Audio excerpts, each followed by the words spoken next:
trouvé génial. C'est un gratin de parmentier. Donc vous allez voir, elle est très simple à faire. Donc on y va, on la fait ensemble avec joie. Allez, on y va. Donc pour la faire, c'est très simple. Il faut faire cuire des pommes de terre à l'eau. Et une fois qu'elles sont cuites, vous les mettre en rondelles. Il faut du steak haché de bœuf, à laquelle j'ai rajouté du persil, du poivre et du sel. Donc je mets à peu près 1 kg de viande pour à peu près 1 kg de pommes de terre. Et puis de la béchamel que j'ai déjà faite sur mon YouTube, donc je ne la ferai pas devant vous, ainsi que de la mozzarella. On y va? Allez, on commence. Alors j'ai commencé un petit peu, j'ai triché. Donc j'ai pris un moule Gotham Steel sur ABC Boutique. Donc celui-là, il est super parce qu'il ne colle pas. Donc j'ai pas mis de graisse au fond. Donc j'ai commencé à mettre des rondelles de pommes de terre tout autour.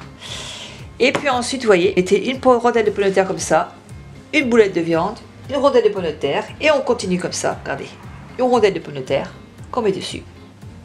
Et vous prenez de la viande, vous faites des boulettes. Voilà, comme ça. Jusqu'au bout comme ça. Et c'est un jeu d'enfant. Ensuite, on continue au milieu. On va dire comment elle va faire. Ah, je mets comme ça et comme ça. Voilà, dans le sens contraire. Donc le but du jeu, c'est de chaque fois, vous voyez, entre chaque viande, mettre une pomme de terre. Donc ça fait à peu près ce résultat-là. Vous voyez?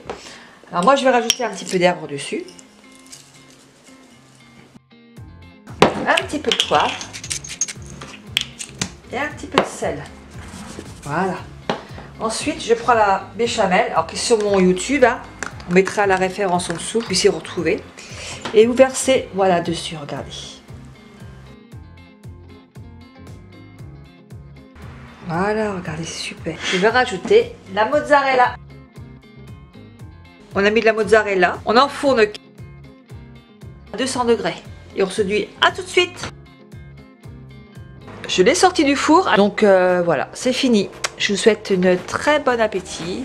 Une très bonne dégustation. Et puis laissez-moi un petit commentaire en dessous. Je serai très heureuse de vous répondre. Et si vous avez des suggestions pour autre chose, d'autres recettes, eh ben, n'hésitez pas. Voilà. Je serai ravie de faire ce que vous désirez. Voilà. Donc je vous souhaite une très bonne dégustation. Dites-moi un peu ce que vous en pensez. Allez, bisous, à bientôt. Abonne-toi pour d'autres vidéos, tu verras, c'est super.